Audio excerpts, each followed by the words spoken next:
They thought they had broken her.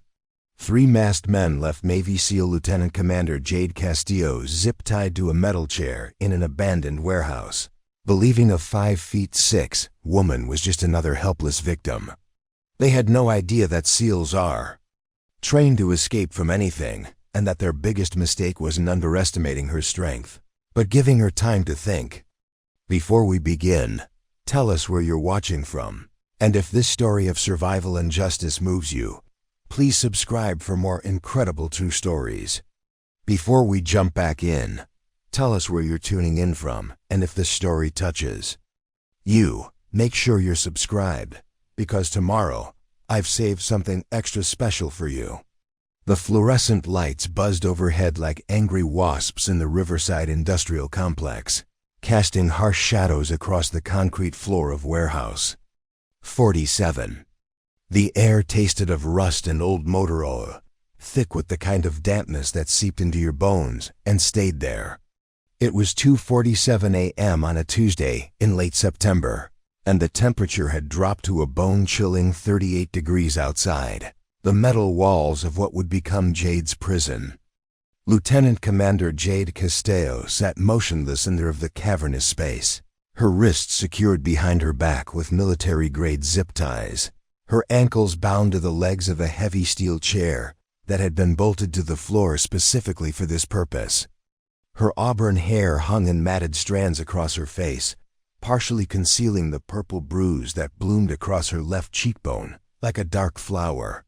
Her tactical uniform was torn at the shoulder, evidence of the violent struggle that had brought her here.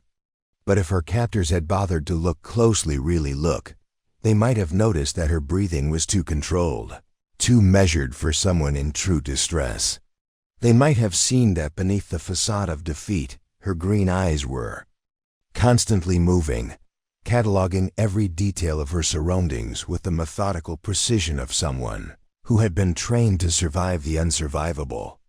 Jade was a member of SEAL Team 7, one of only 12 women who had successfully completed the Navy's grueling Basic Underwater Demolition SEAL training program since the combat exclusion policy was lifted. She had served 3 tours in volatile regions where being captured meant certain death, and she had learned long ago that the human mind was both the most powerful weapon and the most reliable tool for escape. The warehouse belonged to Meridian Logistics, a defunct shipping company that had been shuttered for over 2 years. Located in the industrial wasteland between Northport City and the Cascadia River, it was the perfect place to hold someone without fear of discovery.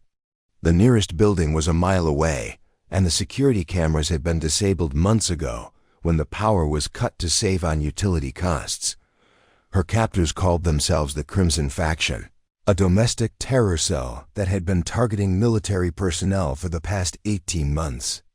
Led by a former Army sergeant named Drake Vos, who had been dishonorably discharged for black market weapons dealing, the group believed that elite military units were being used as tools of oppression against American citizens. They had already killed 2 Marines and a Green Beret, leaving their bodies as messages to what they called the war machine. Jade had been their next target, but unlike their previous victims, she hadn't died during the initial ambush.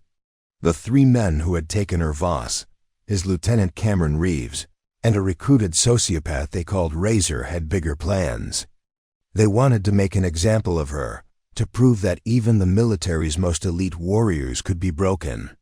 They planned to torture her for information about SEAL operations, record her suffering, and then execute her on camera as propaganda for their twisted cause.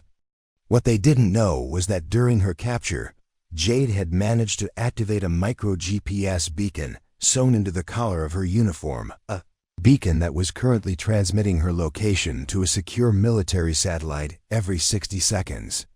What they also didn't know was that she had been carrying a ceramic blade, no bigger than a credit card and sharper than a surgeon's scalpel, concealed in the sole of her left boot.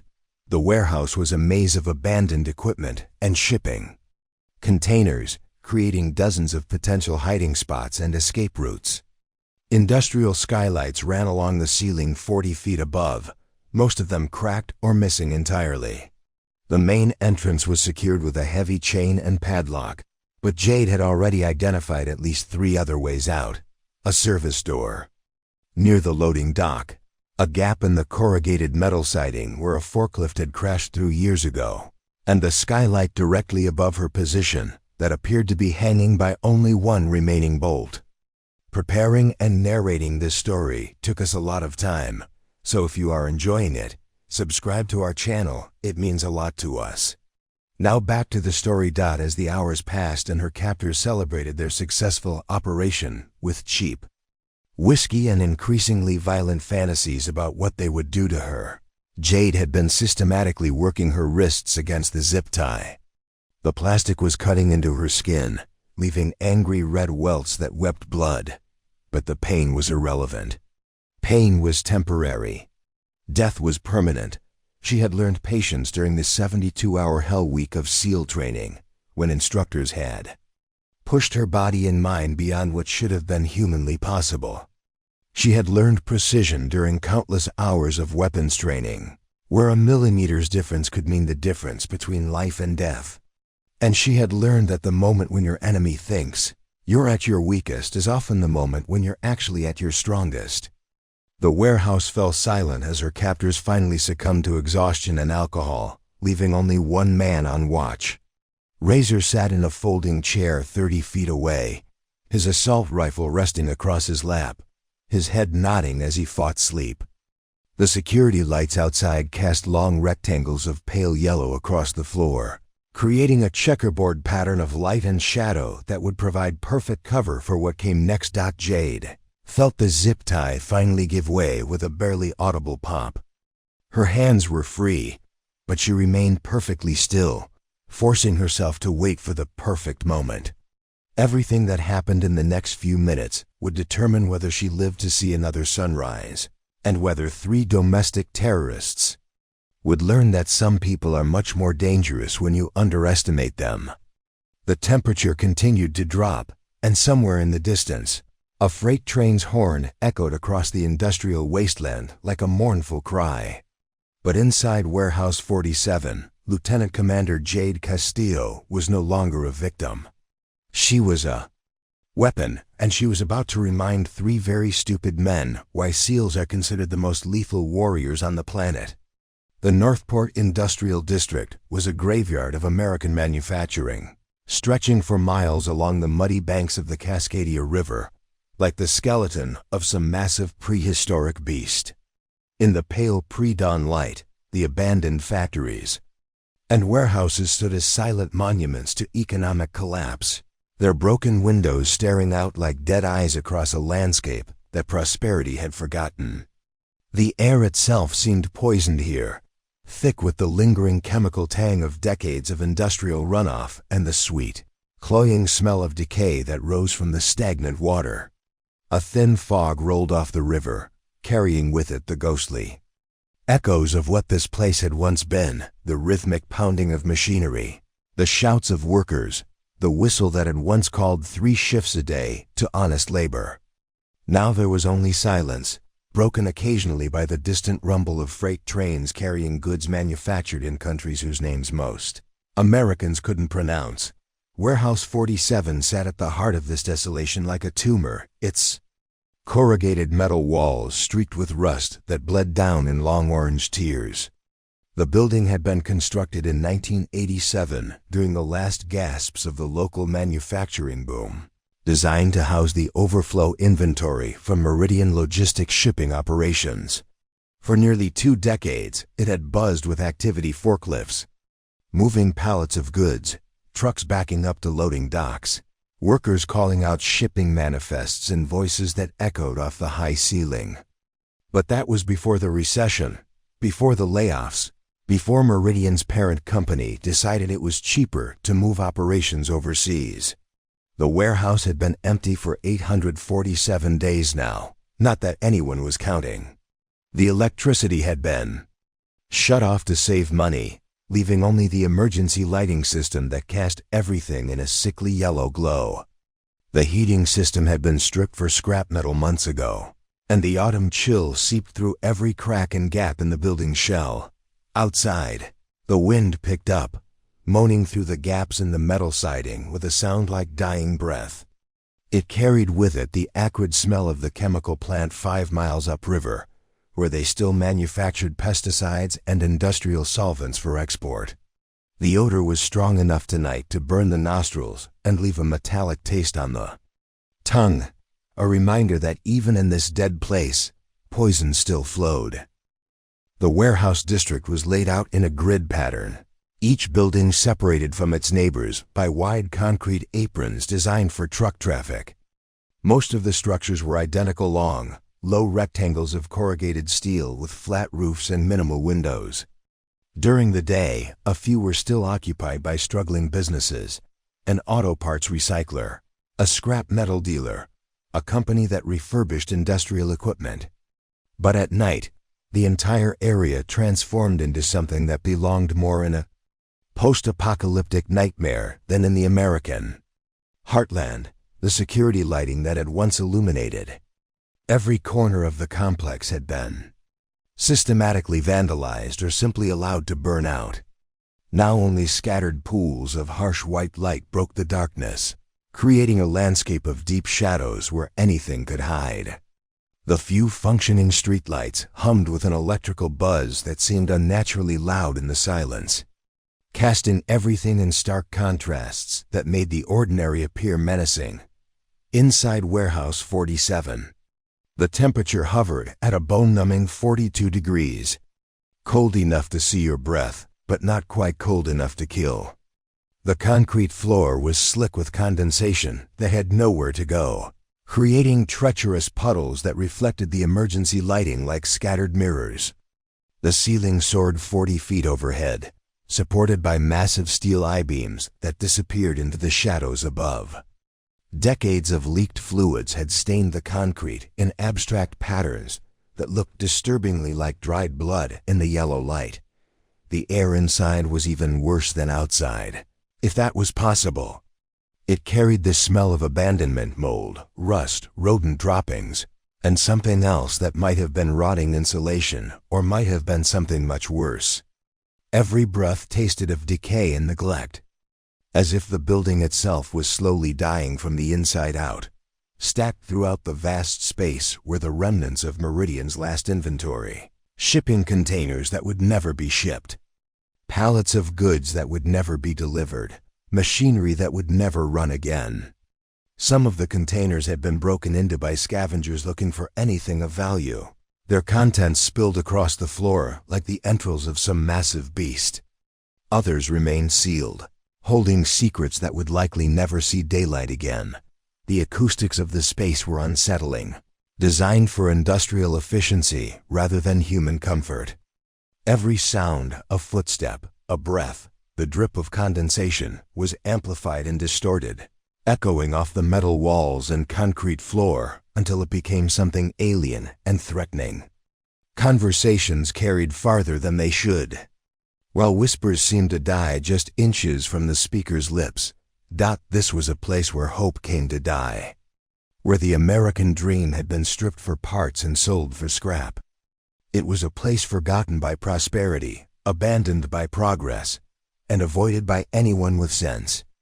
The perfect place, in other words, for men who had fallen through the cracks of society to take their revenge on those who still served it. In less than an hour, this tomb of failed enterprise would become a battlefield. And before the sun rose over the poisoned waters of the Cascadia River, 3 men would learn that some places that seem perfect for hiding secrets are actually perfect for something else entirely. Lieutenant Commander Jade Castillo had been born into a military family in the dusty border town of Esperanza, Texas, where the horizon stretched endlessly in all directions and the nearest major city was a 3-hour drive through desert that could kill you if your car broke down. Her father, Master Sergeant Raman Castillo, had served 3 tours in Afghanistan with the Army Rangers before an IED took his left leg and ended his career. Her mother, Dr. Carmen Valdez Castillo, ran the only medical clinic within 50 miles, serving migrant workers, ranchers, and anyone else who couldn't afford the fancy hospitals in San Antonio. From the age of 5, Jade had understood that strength came in different forms. She watched her father adapt to his prosthetic leg with the same methodical determination he had once applied to clearing Taliban strongholds. Never complaining, never making excuses, just finding new ways to accomplish the mission. She watched her mother deliver babies in the middle of dust storms, perform surgery by generator power when the grid failed, and somehow find the energy to kiss her daughter goodnight after 18-hour days that would have broken lesser people. The Castillo family didn't believe in impossible. They believed in preparation, adaptation, and the kind of quiet competence that gets things done without fanfare or recognition. Jade learned to shoot before she learned to drive. Not because her father was militant, but because in Esperanza, knowing how to defend yourself wasn't optional, it was basic survival skills. Like knowing how to change a tire or purify water. At 17, Jade stood exactly 5 feet 6 inches tall and weighed 135 pounds of lean muscle and stubborn determination.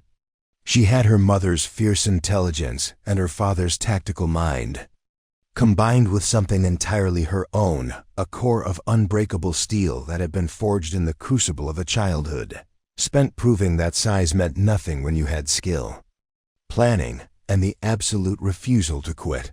She graduated valedictorian from Esperanza High School, where she had also been captain of both the wrestling team and the debate team, 2 activities that seemed contradictory until you understood that both required the ability to think 3 moves ahead while maintaining perfect control under pressure. She could have gone to any university in the country with her grades and test scores. But Jade had already decided her path. The Naval Academy at Annapolis was everything Esperanza wasn't. Green, humid, steeped in tradition that went back centuries rather than decades. While her classmates struggled with the physical demands of plebe year, Jade found the routine almost restful compared to the chaotic urgency of life in a border clinic. While others broke under the psychological pressure, she discovered reserves of mental toughness that surprised even her. She graduated 3rd in her class with a degree in mechanical engineering and a commission as an ensign in the United States Navy, but Jade had never intended to serve on ships or push papers in Pentagon offices. From the moment she had learned that women could compete for SEAL training, she had set her sights on the most elite unit in the military. Basic underwater demolition SEAL training, known simply as Bud A, had a failure rate of approximately 80% for male candidates. For the handful of women who had been allowed to attempt it, the rate was even higher. The training was designed to break people physically, mentally, and emotionally in order to find the tiny percentage who were literally unbreakable. Hell, week was the crucible within the crucible. 5.5 days of continuous training with a total of 4 hours of sleep. Candidates were pushed through surf torture, where they lay in the freezing Pacific Ocean until hypothermia became a real threat. They carried telephone poles and inflatable boats over their heads for miles. They performed endless push-ups, sit-ups, and flutter kicks on the beach while instructors screamed at them and sprayed them with hoses. Most candidates quit during Hell Week. They would walk up to the brass bell that sat in the center of the training compound, ring it 3 times, and place their helmet on the ground in a neat row with all the others who had discovered their breaking point. The instructors called it ringing out, and there was no shame in it. Hell Week was specifically designed to find the limits of human endurance and then push beyond them. Jade never even looked at the bell. While other candidates around her collapsed from exhaustion, hypothermia, and the simple crushing weight of sustained misery, she found herself entering a state of almost meditative calm. The physical pain became background noise. The sleep deprivation became just another variable to account for. The psychological pressure became fuel for a fire that seemed to burn hotter the more they tried to extinguish it. When the instructors screamed that she was too small, too weak, that she would never make it through the next evolution, Jade would smile and ask what the next exercise was. When they made her carry equipment designed for men 50 pounds heavier, she figured out how to distribute the weight more efficiently. When they told her she was holding back her boat crew, she found ways to contribute that played to her strengths rather than her limitations. She graduated but as one of 8 survivors from a starting class of 147 candidates. More importantly, she graduated with the respect of every instructor who had tried to break her and the absolute loyalty of the 7 men who had suffered through the crucible beside her.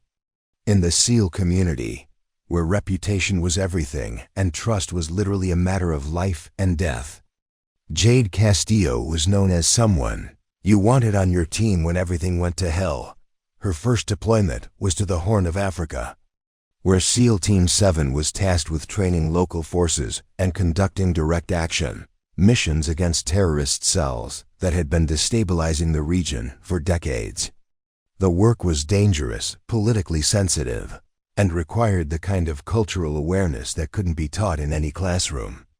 Jade's fluency in Spanish proved unexpectedly useful when dealing with international contractors, and her medical training, learned from countless hours helping her mother in the clinic, made her the team's de facto medic. Over the course of 18 months and 3 deployments, Jade participated in 47 combat operations.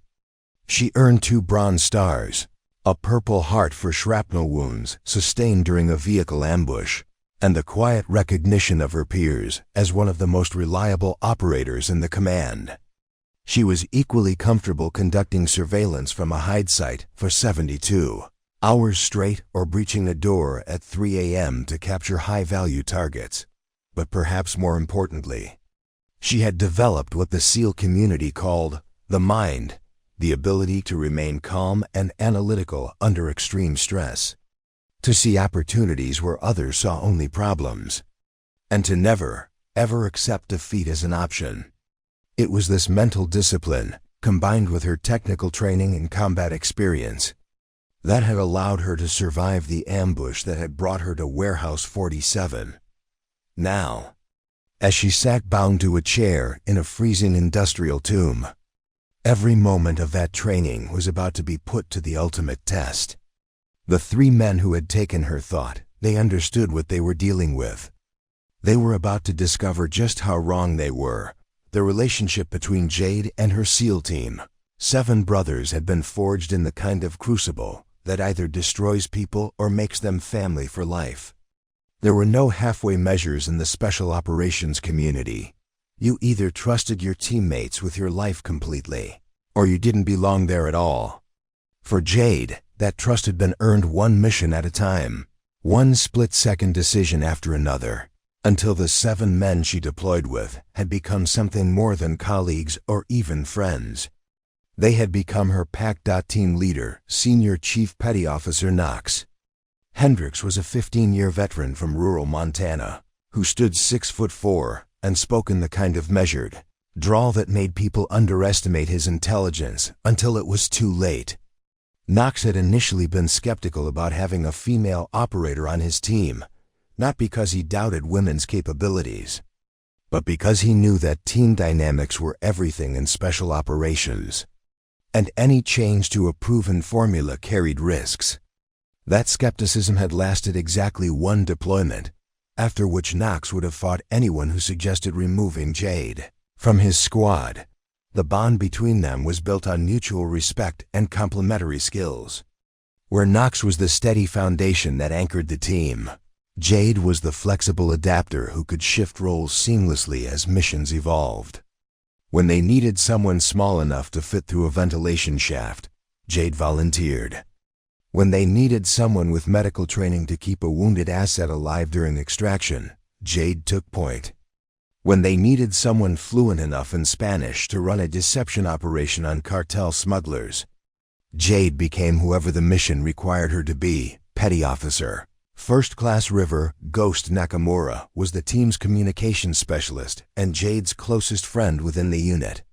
Half Japanese and half Cherokee, Ghost had grown up on a reservation in Oklahoma where his grandmother had taught him traditional tracking skills that seemed almost supernatural to his teammates. He could read sign in urban environments the way most people read books, picking up traces of human passage that others missed entirely. More importantly for Jade, Ghost had been the first member of the team to accept her completely. Without reservation or testing, their friendship had been cemented during a particularly brutal training exercise in the Nevada desert, where Jade had carried Ghost's radio equipment for the final 12 miles after he had dislocated his shoulder in a climbing accident. Ghost had offered to call for extraction, knowing that carrying the extra weight would likely cause Jade to fail the exercise. Instead, she had redistributed both their loads, modified their route to avoid the steepest terrain, and brought them both home within the time limit. Since that day, Ghost had considered Jade's enemies his enemies, and her success his success. The team's explosives expert, Petty Officer Second Class Austin Boom McKenzie, was a former college football player from Louisiana who had joined the Navy after a knee injury ended his athletic career. Boom was the kind of person who could defuse a roadside bomb with surgical precision 1 minute and then deadlift twice his body weight the next. His relationship with Jade had started as protective. He had appointed himself her unofficial big brother, but had evolved into something more like respectful partnership as he witnessed her capabilities firsthand. Boom's faith in Jade had been tested during a night raid on a terrorist compound in Somalia, where she had been tasked with clearing a building while he provided overwatch from an adjacent rooftop. When the target structure had proved to be booby-trapped with improvised explosives, Jade had managed to disarm 3 devices using techniques Boom had taught her, likely saving the lives of civilians being held in the basement. Since that night, Boom had stopped thinking of Jade as someone who needed protection and started thinking of her as someone he would trust to protect him. Petty Officer Second Class Cameron Prophet Williams was the team's intelligence analyst and sniper, a former seminary student from Georgia who had joined the military after losing his faith and finding a different kind of calling and service to his country. Prophet's relationship with Jade was built on intellectual respect. Both had scored in the 99th percentile on every military aptitude test they had ever taken, and they often spent downtime between missions engaged in philosophical debates that the rest of the team found either fascinating or incomprehensible. Prophet had initially worried that having a female teammate would create romantic complications within the unit, but those concerns had evaporated when he realized that Jade approached relationships with the same professional compartmentalization she brought to everything else. She was their teammate first, their friend second, and anything else was simply irrelevant to the mission. That clarity had allowed Prophet to develop a working relationship with Jade that was based purely on professional competence and mutual intellectual respect. The team's medic, Hospital Corpsman First Class Derek Doc Patterson, was a former paramedic from Detroit who had joined the Navy after losing too many patients to urban violence. Doc's relationship with Jade was perhaps the most complex because they shared medical responsibilities and often found themselves working closely together under extreme stress. During firefights, Doc and Jade functioned as a 2-person medical team, with Doc handling trauma surgery while Jade managed triage and evacuation procedures. Their partnership had been tested during a mission in Auburn, Yemen, where Ghost had been shot through the femoral artery by a sniper. While the rest of the team provided security and called for extraction, Doc and Jade had worked together to stop the bleeding and stabilize Ghost for transport. The surgery had taken place in the back of a moving vehicle under hostile fire, with Doc performing the delicate vascular repair while Jade maintained blood pressure and monitored vitals. Ghost was alive today because of their seamless coordination under impossible circumstances. Finally, There was Petty Officer 3rd Class Tyler "Kid" Morrison, the team's newest member and their designated driver, pilot, and all-around transportation specialist. At 23, Kid was only 2 years younger than Jade, but his enthusiasm and eagerness to prove himself reminded everyone of their own early days in the teams. Kid's relationship with Jade was perhaps the most straightforward. He idolized her in the way that young operators often look up to veterans who represent everything they hope to become. Kid had been with the team for only 6 months, but he had already demonstrated the kind of loyalty that marked him as SEAL material. During a vehicle ambush in Djibouti, when their convoy had been hit by rocket-propelled grenades, Kid had driven through enemy fire to extract Jade and Doc from an overturned Humvee. He had taken shrapnel in his shoulder and a bullet through his thigh.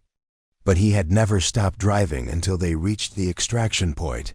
Together, these 7 men formed the foundation of Jade's professional life, and the closest thing to a family she had outside of her parents in Texas. They knew her strengths and weaknesses, her fears and motivations, her habits and preferences. More importantly, they knew exactly how far she would go to bring them home safely, because she had proven it repeatedly over 3 deployments and countless missions. Now, bound to a chair in an abandoned warehouse, Jade drew strength from that knowledge. Somewhere out there, her team was looking for her. Knox would be coordinating with command, Ghost would be tracking her last known movements, Boom would be preparing for a dynamic entry, Prophet would be gathering intelligence on her captors, Doc would be standing by with medical equipment, and Kid would be fueling vehicles for rapid response. The men who had taken her thought they were dealing with an isolated individual. They had no idea they had just declared war on a family. The morning of September 23rd had started like any other off-duty day for Jade. She had been staying at the Riverside Marina Lodge, a modest hotel near the Cascadia River that catered to visiting military personnel and their families. The lodge was clean, quiet, and blessed with the kind of anonymity that allowed operators to decompress without drawing attention from civilians who might recognize them from news coverage or wanted to pepper them with questions about classified operations. Jade's routine during downtime was carefully structured, a habit developed over years of needing to maintain peak physical and mental condition, even when not actively deployed. She woke at 0500 hours regardless of whether she had anywhere to be, completed a 90-minute workout in the hotel's small fitness center, then spent an hour reviewing intelligence briefings and operational updates that were automatically pushed to her encrypted phone. By 0730, she was usually dressed and ready for whatever the day might bring. On this particular morning, she had planned to drive to Northport City's downtown district to handle some routine administrative tasks that had accumulated during her latest deployment. Her vehicle registration needed to be renewed.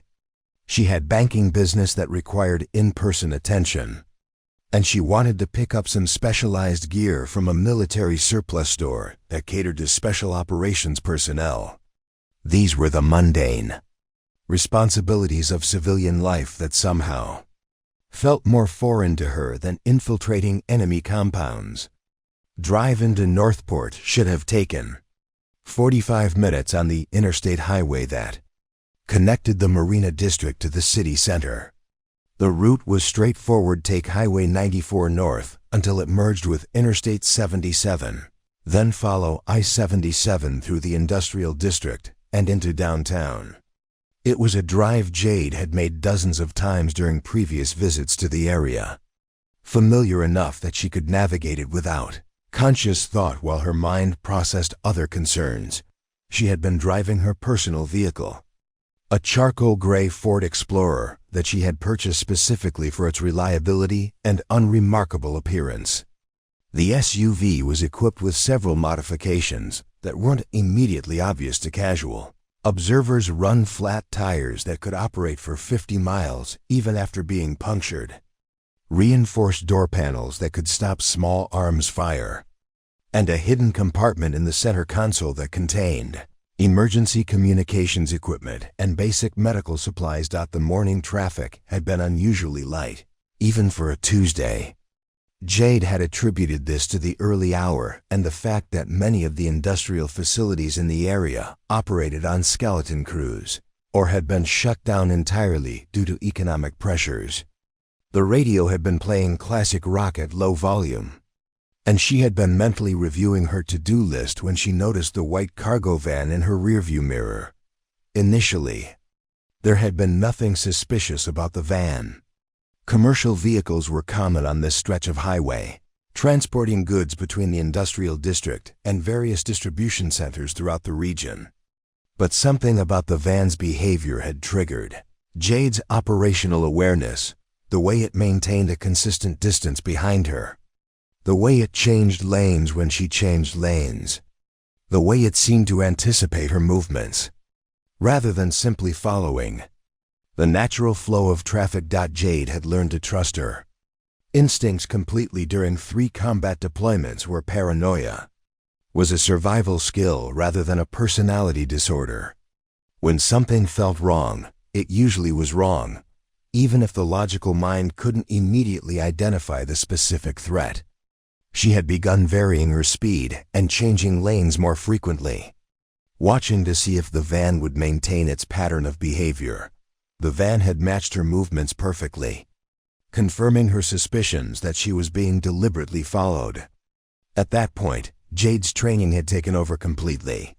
She had activated the emergency beacon hidden in her collar, placed a coded call to SEAL Team 7's duty officer using her hands-free phone system, and begun evaluating potential courses of action while maintaining the appearance of normal driving behavior. Her first option had been to drive directly to the nearest military installation, Camp Morrison, which was approximately 20 miles north of her current position. The base had multiple layers of security and would have provided immediate sanctuary while her team organized a response to the threat. However, leading potential hostiles to a military facility also risked exposing classified operations and endangering other personnel who might not be prepared for a confrontation. Her second option had been to drive to the Northport City Police Department, which was heavily fortified and staffed around the clock. Local law enforcement would have been able to provide immediate assistance and had protocols in place for dealing with threats against military personnel. However, involving civilian authorities also meant potential complications with operational security and the possibility that her captors might escape before proper interrogation could be conducted. Jade had been weighing these options when the van had accelerated suddenly, pulling alongside her vehicle in the left lane. Through the van's tinted windows, she had been able to see at least 3 occupants, all wearing dark clothing and what appeared to be tactical gear. The passenger in the front seat had been pointing something at her vehicle. Initially, she had thought it might be a weapon, but the angle had been wrong for a direct attack. The realization that they were targeting her tires had come just as the electromagnetic pulse device had activated, sending a focused burst of energy through her Explorer's electrical systems. The vehicle's engine had died instantly, power steering had failed, and the anti-lock braking system had become completely unresponsive. Jade had managed to guide the SUV onto the shoulder of the highway using momentum and mechanical steering alone. But she had known that her tactical situation had just become significantly more complicated. The van had pulled over approximately 50 yards ahead of her position, and 3 men had emerged with the kind of coordinated precision that indicated military or law enforcement training. They had approached her disabled vehicle using proper cover and concealment techniques, weapons drawn but not immediately visible to passing motorists. Their movements had been professional enough to suggest serious training, but not quite polished enough to indicate current special operations experience. Jade had approximately 30 seconds to decide how to respond before the men reached her vehicle. She could have attempted to flee on foot, using the highway's embankment and nearby industrial buildings for cover, but that would have meant abandoning her vehicle and any equipment it contained. She could have attempted to fight from her current position, but the explorer's compromised electrical systems meant that her emergency communications were no longer functional. Instead, she had made the calculated decision to allow herself to be taken. Her team knew her location thanks to the GPS beacon, which operated independently of the vehicle's electrical system. She was confident in her ability to escape from almost any confinement, and she knew that being captured might provide valuable intelligence about a domestic terror cell that had already killed multiple military personnel. It was a decision that would have seemed insane to most people. But to a SEAL trained in survival, evasion, resistance, and escape, it was simply another tactical option. Sometimes the best way to destroy your enemy was to let them think they had won, then attack from a position they would never expect. As the three men had approached her vehicle with zip ties and a look of grim satisfaction, Jade had quietly shifted her ceramic knife from her boot to a more accessible position and begun the mental countdown that would determine whether she lived or died in the next few hours. The first sign that something had shifted came at 0347 hours, when the quality of silence in Warehouse 47 changed from the natural quiet of sleeping men to something more deliberate and predatory. Jade's internal clock, calibrated by years of military precision, told her she had been motionless for exactly 63 minutes since freeing her hands from the zip ties. During that time, she had conducted a complete mental inventory of her tactical situation while maintaining the perfect stillness of someone still bound and helpless. Her captors had made their first critical error during the initial restraint process. In their eagerness to secure what they believed was a defeated prisoner, they had failed to conduct a proper search of her person. The ceramic knife remained exactly where she had positioned it during the vehicle approach, pressed flat against her ribs beneath her tactical vest. Invisible to casual inspection, but accessible to someone with the flexibility and determination to reach it. More importantly, they had underestimated the simple physics of zip ties when applied to someone who understood how they worked.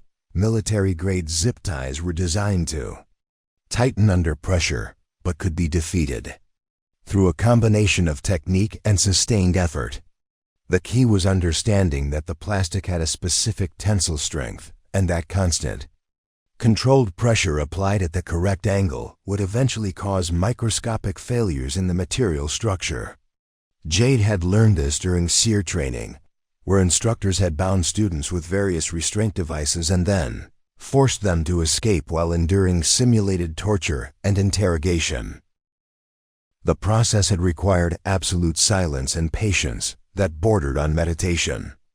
Any sudden movement or visible struggle would have alerted her guards and resulted in more secure restraints or immediate execution. Instead, Jade had used a technique called progressive loading, applying steady pressure that increased by tiny increments over time. The zip tie material had responded exactly as her training predicted, developing stress fractures that spread slowly through the plastic until structural failure became inevitable. While working on her restraints, Jade had simultaneously been gathering intelligence about her captors and their operational security. The man they called Razor was clearly the least experienced of the three, relying on aggression and intimidation rather than tactical thinking. He had positioned himself in the guard chair without considering fields of fire or escape routes, and his weapon handling suggested civilian training rather than military discipline. He would be dangerous in close quarters, but predictable in his responses. Drake Voss, the apparent leader, had demonstrated better tactical awareness during the initial capture sequence, but his behavior since arriving at the warehouse suggested someone whose skills had deteriorated through lack of current training and excessive confidence. He had established a guard rotation that left blind spots in their perimeter security, positioned their vehicles in locations that could be easily blocked by responding forces, and failed to establish communication, Protocols for reporting their status to any external support network. Cameron. Reeves represented the most significant threat of the three. His movements showed muscle memory of professional training, and he had been the one to insist on additional restraints and security measures that the others had dismissed as unnecessary. If any of her captors might recognize the signs of her escape preparation, it would be Reeves. Fortunately, he had consumed more alcohol than the others during their victory, celebration, and was currently sleeping more deeply than optimal tactical conditions would warrant. The warehouse itself presented both opportunities and challenges for escape. The vast open space meant that any movement would be visible from multiple positions, but it also provided numerous potential concealment points among the abandoned shipping containers and machinery. The industrial lighting created stark shadows that could be used for cover, but also meant that crossing illuminated areas would expose her completely to observation. Jade had identified 3 potential escape routes during her initial assessment. The main entrance was secured but represented the most direct path to freedom. A damaged section of the building's exterior wall offered a smaller but more concealed exit point. Most promisingly, a maintenance ladder led to a catwalk system that provided access to the skylight directly above her position. Each route required different tactics and carried different risks, but all were viable given proper execution. The weapon situation was less favorable, but not impossible. Her captors had placed their primary firearms, 2 assault rifles, and a submachine gun in a central location approximately 40 feet from her position. Secondary weapons, including at least 2 handguns, remained on their persons, but would be accessible if she could approach undetected. Her ceramic knife provided immediate offensive capability, but would require close quarters engagement against potentially superior numbers. At 0351 hours, Jade detected the first sign that her tactical window was opening. Razor's breathing had settled into the deep, regular pattern of someone entering a REM sleep, despite his intention to remain alert. His head had begun to nod forward, and his grip on his weapon had loosened perceptibly. More importantly, the ambient noise level in the warehouse had dropped to the point where she could hear the industrial ventilation system in adjacent buildings and the distant sound of early morning traffic on the interstate. This was the moment when most people would have acted impulsively, driven by adrenaline and the desperate desire for freedom. But Jade's training had taught her that the most dangerous moment in any escape attempt was the transition from passive to active behavior. Everything depended on perfect timing, absolute silence, and the ability to maintain operational thinking under extreme stress. She began with micro-movements, so subtle they would have been invisible to direct observation.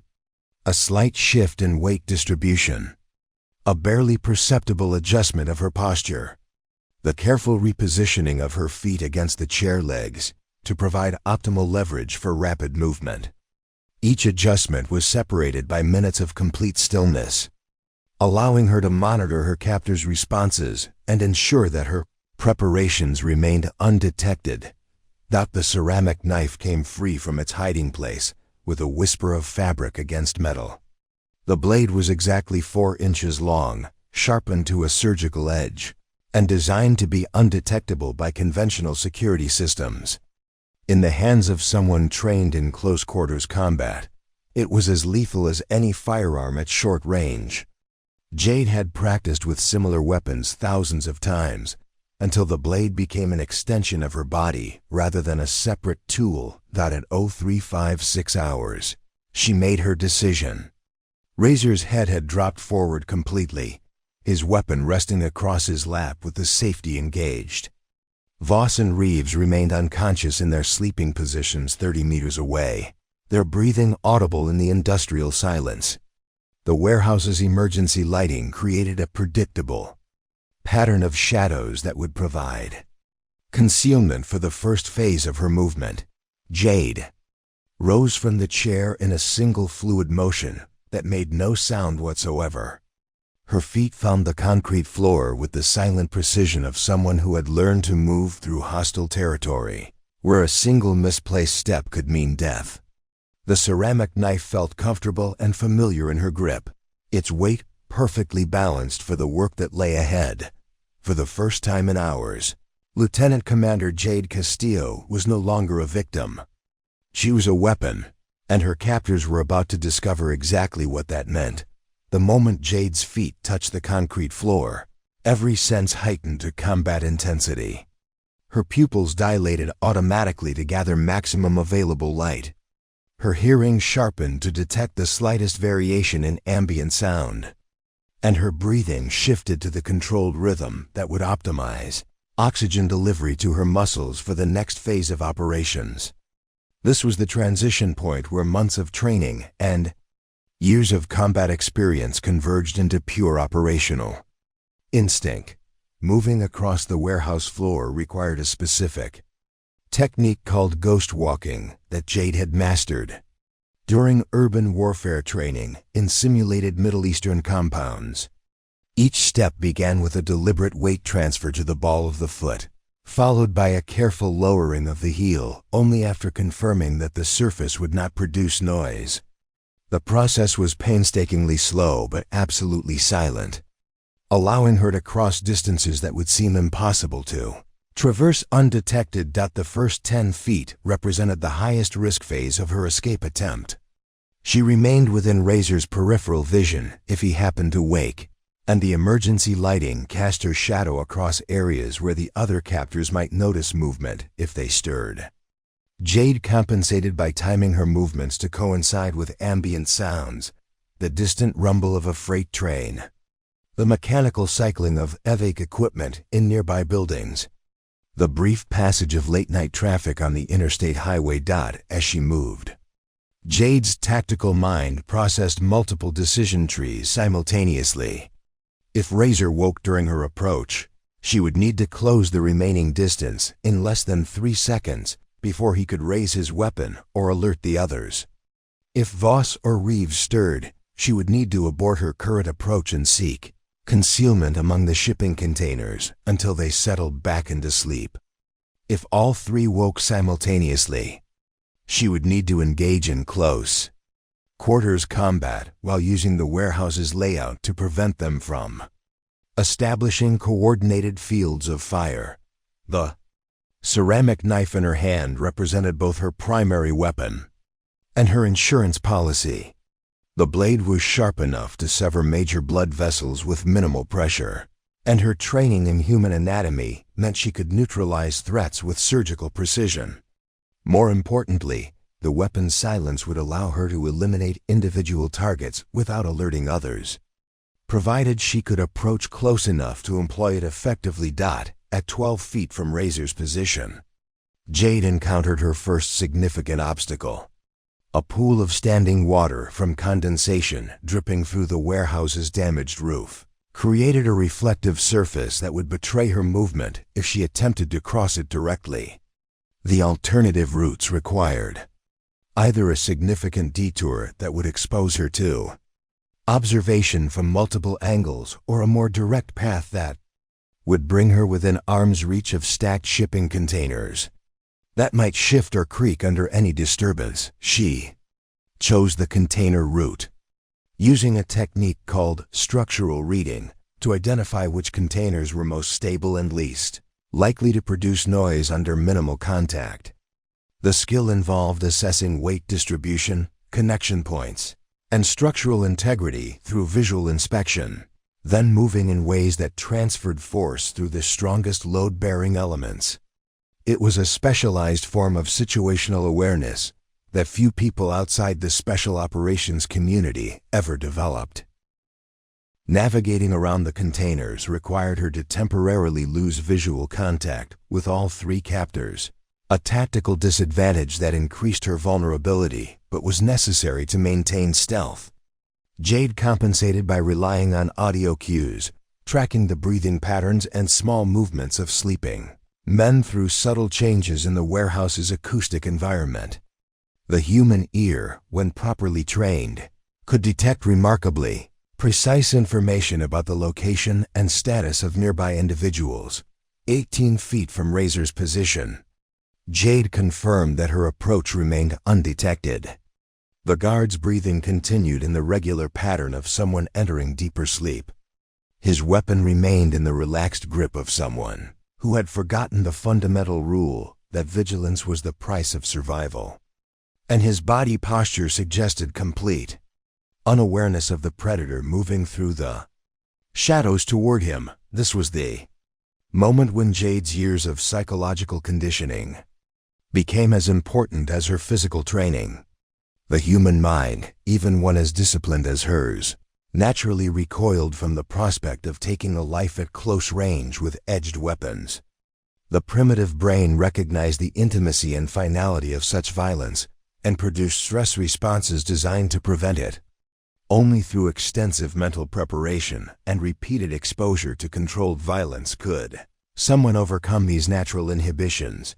Jade had killed before, but always at distance with firearms or explosives that provided psychological separation from the immediate consequences of her actions.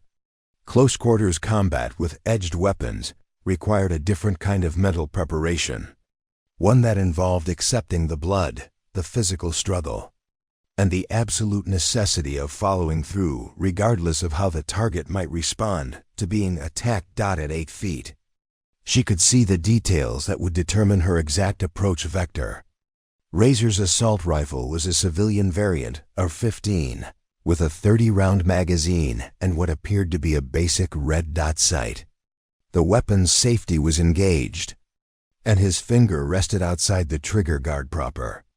Weapons handling that suggested some formal training, but also meant he would require precious seconds to bring the rifle into action if awakened suddenly. More importantly, Jade could see that Razor wore a tactical vest with ceramic armor plates that would stop her knife if she attacked from the front or sides. However, the vest's design left the neck, underarms, and lower back vulnerable to penetration. Her approach angle would need to account for these protected areas while ensuring that her attack would be immediately incapacitating rather than merely wounding. At 4 feet, Jade paused for a final assessment. Razor's pulse was visible in the carotid artery of his neck, providing her with a precise target for a killing stroke. His breathing remained deep and regular, indicating that he had not detected her presence. Voss and Reeves continued sleeping 30 meters away, their positions unchanged since her movement began. The warehouse's acoustic environment remained stable. With no indication of external surveillance or backup forces, the ceramic knife felt perfectly balanced in her grip, its edge sharp enough to part flesh with minimal resistance. Jade's breathing settled into the controlled pattern that would ensure steady hands and precise muscle control during the next few seconds. Her mind entered the state of focused calm that allowed for violence without hesitation, where moral considerations gave way to tactical necessity and the simple mathematics of survival. This was the moment of commitment, where planning ended and execution began. Once she moved against Razor, there would be no retreat, no negotiation, and no mercy. The 3 men who had underestimated her capabilities were about to receive their final lesson in the difference between victim and predator. Jade stepped forward into killing range, her blade moving toward the target with the inevitability of gravity and the precision of a surgeon's scalpel. The ceramic blade sliced through the soft tissue beneath Razor's jaw with surgical precision, severing the carotid artery and jugular vein in a single fluid motion that took less than 2 seconds to complete. Jade's left hand had simultaneously covered his mouth and nose, preventing any sound from escaping as his body went into immediate shock. The technique was called a silent kill in special operations terminology. Designed to eliminate sentries without alerting nearby enemies, Razor's eyes opened wide with the sudden awareness of mortal injury. But his nervous system was already shutting down as blood pressure dropped catastrophically. His hands clutched weakly at Jade's arms, but the massive blood loss had already begun affecting his motor control. Within 15 seconds, he had lost consciousness permanently. Within 30 seconds, his heart had stopped beating entirely. Jade lowered his body to the concrete floor with the same careful control she had used to approach him, ensuring that his assault rifle didn't clatter against the ground and wake the others. She quickly appropriated his sidearm, a Glock 19, with 2 spare magazines, and conducted a rapid assessment of his tactical vest for additional equipment. A tactical flashlight, zip ties, and a radio with the volume turned to minimum became part of her growing arsenal. The radio presented both an opportunity and a vulnerability. If the Crimson faction had external support or backup teams, the device might provide valuable intelligence about their overall operation. However, any attempt to use it for communication would also reveal that Razor had been compromised, potentially triggering an immediate response from reinforcements. Jade made the tactical decision to monitor the radio for intelligence while maintaining communication. Silence. Moving Razor's body required strategic positioning to avoid detection while maximizing the tactical advantage his elimination provided. Jade dragged him behind a shipping container that offered concealment from the sleeping area, while positioning his corpse in a way that would appear normal if glimpsed from a distance. The assault rifle she placed within easy reach but out of direct sight, creating a weapons cache that would be available if the situation escalated to sustained combat.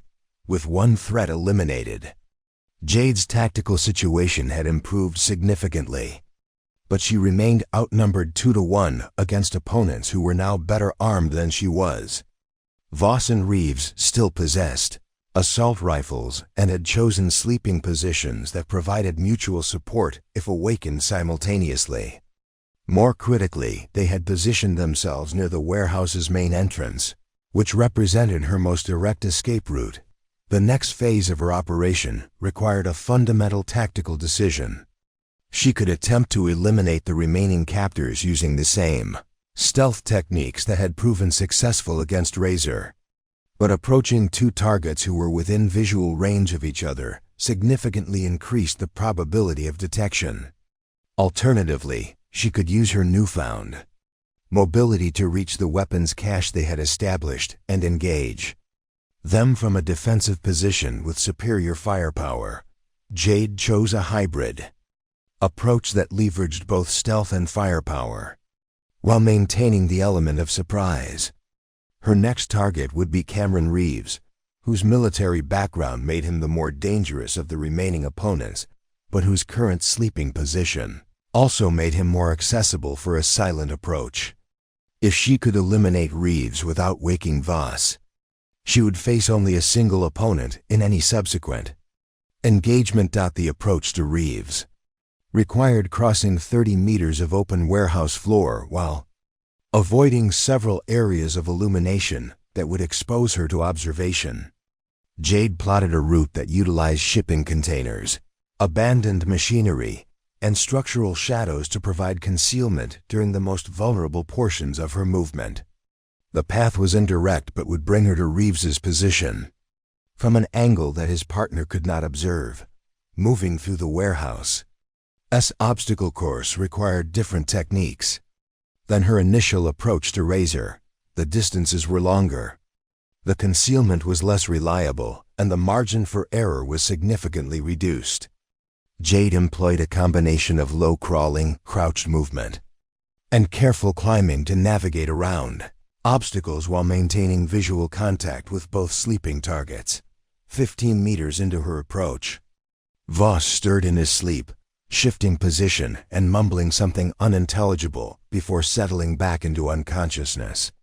Jade froze completely, remaining motionless for a full 3 minutes while monitoring both men for signs of awakening. The incident reminded her that her window of opportunity was finite and that each passing minute increased the probability of detection or the natural end of their sleep cycle. At 10 meters from Reeves's position, Jade encountered a more serious obstacle. A section of the warehouse floor was covered with debris from a partially collapsed shelving unit, creating a field of scattered metal fragments that would be impossible to cross silently. The alternative routes would either expose her to observation from Voss's position or require a significant detour that might bring her too close to the main entrance where vehicle sounds could indicate the arrival of additional hostiles. Instead of attempting to cross the debris field, Jade decided to use it as a weapon. Selecting a piece of angle iron approximately 18 inches long, she tested its weight and balance as an improvised throwing implement. The metal fragment would serve as both a distraction device and a potential weapon if thrown with sufficient accuracy and force. Jade's plan required precise timing and flawless execution. She would throw the angle iron to impact an area that would wake Reeves but not Voss, forcing her target to investigate the disturbance while remaining separated from his partner. When Reeves moved to investigate the noise, she would intercept him with the ceramic knife, eliminating the second threat while maintaining the element of surprise against the final opponent. The throw required calculating trajectory, impact point, and acoustic effects while accounting for the warehouse's ambient noise level and the sleeping patterns of both targets.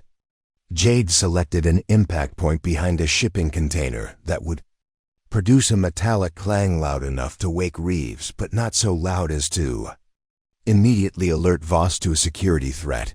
The angle iron left her hand with the accuracy of someone who had spent countless hours training with improvised weapons and unconventional tactics. It struck the container's metal wall with a sharp bang that echoed through the immediate area but was dampened by distance and intervening obstacles before reaching Voss's position. Reeves responded exactly as Jade had predicted, waking immediately and reaching for his sidearm while scanning the area for threats. His military training was evident in his controlled response. No sudden movements, no verbal challenges that might alert unknown hostiles to his awareness. Just the smooth transition from sleep to combat readiness that marked professional soldiers. But professional training also created predictable patterns of behavior, and Jade had extensive experience exploiting those patterns against enemy combatants.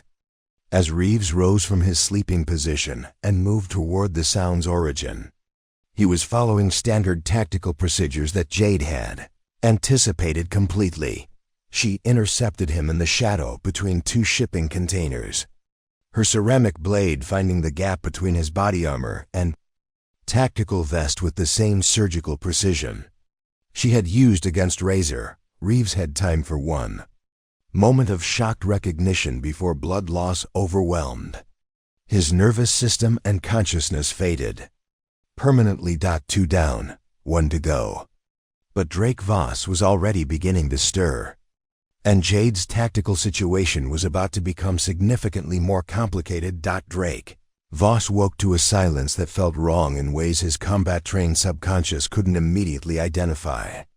The warehouse's ambient noise remained unchanged, the distant hum of highway traffic, the occasional groan of settling metal, the whisper of wind through gaps in the corrugated walls.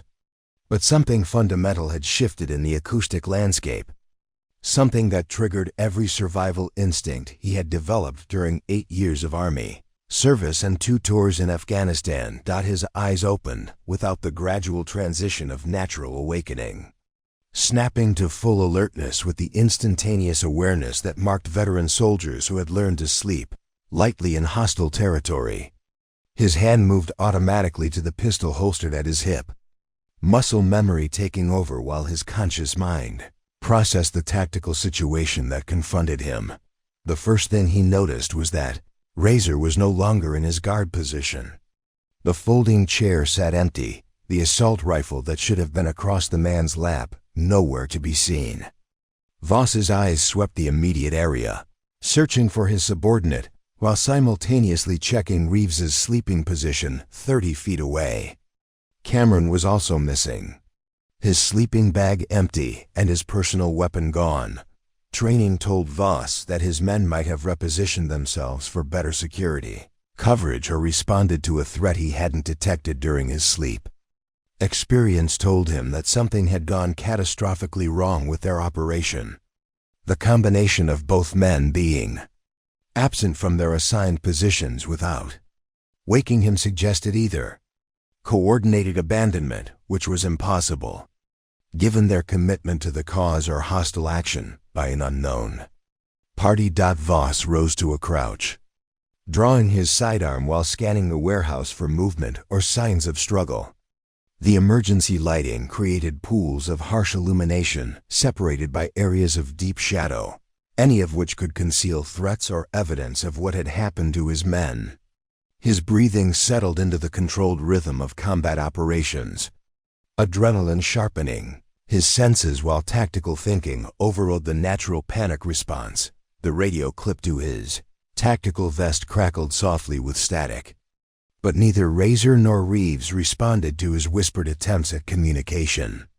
Protocol dictated that they maintain radio silence except for emergencies, but the current situation clearly qualified as an emergency requiring immediate coordination.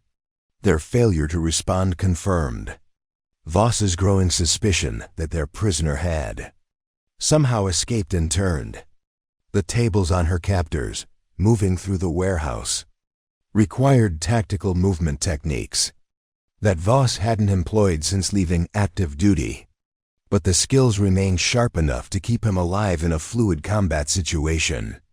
He advanced from cover to cover, using shipping containers and abandoned machinery to mask his movement while searching for his missing men and their escaped prisoner. Each position provided a different angle of observation while limiting his exposure to potential ambush. 20 meters from his sleeping position, Voss discovered the first evidence of what had transpired during his unconsciousness. A dark stain on the concrete floor caught the emergency lighting, reflecting with the unmistakable wet gleam of fresh blood.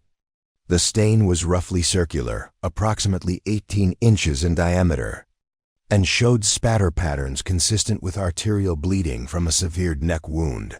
The blood trail led toward a shipping container that offered concealment from the main sleeping area, suggesting that someone had moved a body to avoid detection during subsequent operations.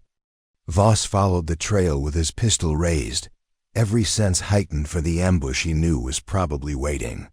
His military training provided tactical options for clearing the area safely, but his emotional investment in finding his men drove him to take risks that professional soldiers would have avoided. Behind the container, Voss found Razor's corpse positioned in a way that might have appeared natural from a distance, but revealed the true cause of death upon close inspection.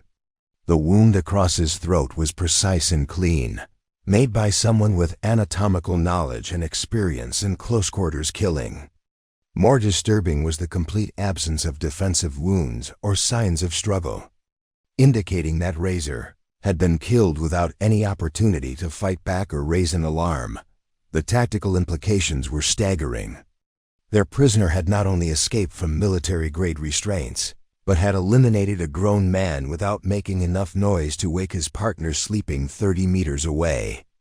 This suggested training and capabilities far beyond what they had expected from any law enforcement officer, even one assigned to specialized units. Voss began to suspect that they had captured someone whose background was significantly more dangerous than their intelligence had indicated. A soft metallic sound from deeper in the warehouse drew his attention toward the area where Reeves had been sleeping. The noise was subtle but distinctly artificial, suggesting human movement rather than natural settling or environmental factors. Voss began moving toward the sound, following proper tactical procedures for investigating potential threats while maintaining communication silence that might preserve whatever advantage remained to him. The discovery of Reeves's body confirmed Voss's worst fears about their tactical situation. Cameron had been killed with the same surgical precision as Razor, eliminated silently and efficiently by someone who understood exactly how to neutralize trained combatants.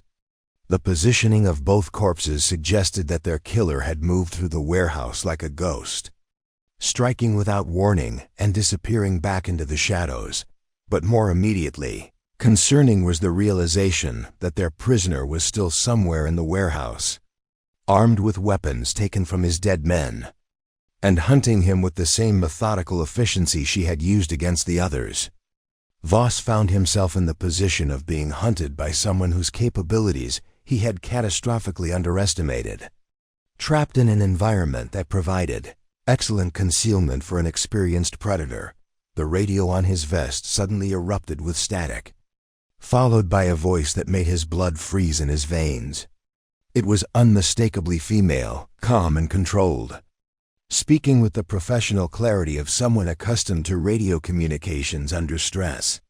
"Drake Voss," the voice said, using his real name rather than any of the operational aliases his organization employed.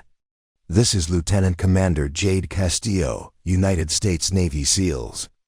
You are surrounded by federal agents, and your associates are dead. You have 30 seconds to surrender your weapons and exit the warehouse with your hands visible, or I will assume you intend to resist arrest and respond accordingly." The tactical situation had just shifted completely. Voss realized that he wasn't facing an escaped prisoner trying to flee to safety. He was facing a professional warrior who had deliberately allowed herself to be captured in order to infiltrate and destroy his organization from within. The woman tied to the chair had never been helpless. She had been gathering intelligence and waiting for the optimal moment to strike. 30 seconds to live or die. 30 seconds to decide whether to surrender to federal custody or fight a losing battle against someone who had already proven her superiority in close combat. 30 seconds to understand that every assumption he had made about this operation had been catastrophically wrong from the very beginning. The countdown had started, and Drake Voss was about to learn that some people are much more dangerous when you think you've defeated them. Drake Voss made his choice in the way that desperate men always do, with violence born of panic rather than strategy. Instead of accepting the inevitable consequences of his catastrophic miscalculation, he opened fire blindly into the warehouse shadows, his pistol barking echoes off the metal walls as he burned through his magazine in less than 10 seconds. The muzzle flashes strobed through the darkness like lightning, illuminating his position for anyone with tactical training, while accomplishing nothing except announcing his location to every federal agent within a mile radius. Jade had been expecting exactly this response. She had positioned herself behind a structural steel beam that would stop small. 30 seconds to live or die. 30 seconds to decide whether to surrender to federal custody or fight a losing battle against someone who had already proven her superiority in close combat. 30 seconds to understand that every assumption he had made about this operation had been catastrophically wrong from the very beginning. The countdown had started, and Drake Voss was about to learn that some people are much more dangerous when you think you've defeated them. Drake Voss made his choice in the way that desperate men always do, with violence born of panic rather than strategy. Instead of accepting the inevitable consequences of his catastrophic miscalculation, he opened fire blindly into the warehouse shadows, his pistol barking echoes off the metal walls as he burned through his magazine in less than 10 seconds. The muzzle flashes strobed through the darkness like lightning, illuminating his position for anyone with tactical training, while accomplishing nothing except announcing his location to every federal agent within a mile radius. Jade had been expecting exactly this response. She had positioned herself behind a structural steel beam that would stop small arms fire while maintaining visual contact with Voss's most likely hiding spots. His panicked shooting confirmed her psychological assessment. He was operating on emotion rather than training, making him predictable and ultimately manageable. She allowed him to exhaust his ammunition before responding with carefully aimed shots from Reeves's confiscated pistol, driving him deeper into the warehouse's maze of containers and equipment. The pursuit that followed was methodical and professional. A textbook demonstration of how superior training and tactical discipline could overcome desperate aggression. Jade moved through the warehouse like a wraith, using her intimate knowledge of the facility's layout to cut off escape routes while herding wasps toward a predetermined kill zone near the loading dock.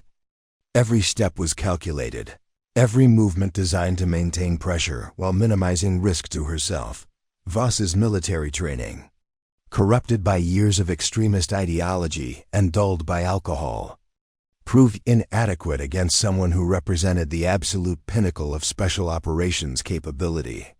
His attempts at tactical movement were clumsy and predictable. His positioning betrayed his location to someone who could read terrain and human behavior with equal facility. Within 20 minutes, he'd been wounded twice, once in the shoulder, once in the thigh, and driven into a defensive position with no escape. Routes and dwindling ammunition. The final confrontation occurred in a space between shipping containers where Jade had maneuvered him with the patience of a chess master, executing a complex endgame. Voss, bleeding and exhausted, made one last desperate attempt to negotiate his survival by threatening to reveal information about other Crimson faction cells. His words echoed pathetically in the narrow space, the bargaining of a broken man who had finally understood the magnitude of his failure. Jade's response was delivered with the calm professionalism that had carried her through 3 combat deployments and countless life or death situations. She explained, in terms that left no room for misunderstanding, that intelligence about domestic terror networks would be extracted through proper interrogation procedures conducted by federal authorities. His cooperation might influence his eventual sentence, but it would not prevent his immediate arrest and prosecution for kidnapping a federal officer. The surrender, when it finally came, was as pathetic as everything else about the Crimson faction's operation. Voss dropped his empty pistol and emerged from his hiding place with his hands raised, tears streaming down his face as he begged for mercy from the woman he had planned to torture and execute.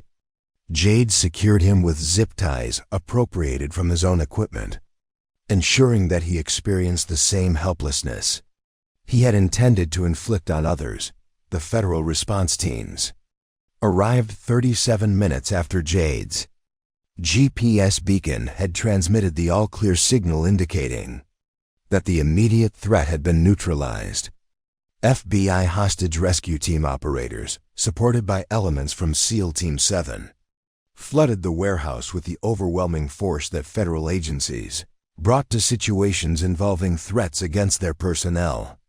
They found Jade sitting calmly beside her restrained prisoner, methodically documenting the scene with photographs and detailed notes that would prove invaluable during the subsequent investigation. The debriefing process extended over several weeks as federal investigators worked to map the full extent of the Crimson faction's network and identify additional threats against military personnel. Jade's detailed intelligence, gathered during her captivity and the subsequent action, led to the arrest of 17 additional suspects across 6 states. The domestic terror cell that had killed 3 service members and planned to murder many more was dismantled completely, their weapons seized, and their operational capabilities destroyed. But the psychological impact of the incident extended far beyond the immediate tactical success. Jade found herself struggling with the transition from combat operations to the relatively mundane requirements of peacetime military service. The warehouse confrontation had awakened something primal and predatory that didn't fit comfortably within the structured environment of base life and administrative duties. She had discovered capabilities within herself that were both empowering and deeply unsettling. The solution came through an unexpected conversation with her commanding officer, Captain Lisa Morrison, who had served with distinction in multiple combat zones before being promoted to her current position, overseeing special operations personnel. Morrison recognized the symptoms that many warriors experienced when returning from intense action: the restless energy, the hypervigilance, the sense that civilian concerns seemed trivial compared to life-and-death struggles. Captain Morrison proposed a solution that would allow Jade to channel her unique combination of combat experience and survival skills into something constructive for other service members.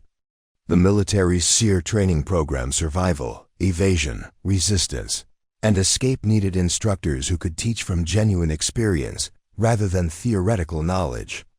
Jade's warehouse escape had demonstrated exactly the kind of real-world expertise that could save lives when other operators found themselves in similar situations. The transition from operational assignments to instructional duties represented a fundamental shift in Jade's military career, but one that provided purpose and meaning beyond personal achievement. At the SEER training facility in Washington State, she began developing curriculum based on her actual escape and evasion experience, teaching other special operations personnel the techniques that had kept her alive when everything else had failed. Her first class consisted of 12 Navy SEALs, 8 Army Rangers, and 6 Air Force Special Operations personnel, all of whom had completed basic SEER training but needed advanced instruction in real-world application. Jade's teaching methods were unconventional, emphasizing psychological preparation and adaptive thinking over rote memorization of techniques. She taught her students to think like predators rather than prey, to see capture as a tactical opportunity rather than ultimate defeat. The program's success exceeded all expectations. Within 6 months, personnel who had completed Jade's advanced SEER training were demonstrating significantly improved performance in combat scenarios and training exercises. More importantly, they were surviving situations that might have proved fatal to operators with only basic escape and evasion training. 3 years after the warehouse incident, Chief Warrant Officer Jade Castillo stood before her newest class of students in a training facility that replicated the industrial environments where many modern conflicts occurred. Behind her, a replica warehouse filled with shipping containers and abandoned machinery provided the setting for practical exercises in escape and counter-capture operations. The most important thing you need to understand, she told the assembled warriors, is that the moment someone underestimates your capabilities is the moment you gain your greatest tactical advantage. They think they've captured a victim. What they've actually done is put a weapon exactly where it needs to be to destroy them. If this message of transformation in service resonated with you, if you believe in the power of turning pain into purpose, please type warrior in the comments. Let's create a community of people who understand that our struggles can become our greatest strengths. Thank you for watching, and remember, you are stronger than anything that tries to break you. Up next, you've got 2 more standout stories right on your screen. If this one hit the mark, you won't want to pass these up. Just click and check them out.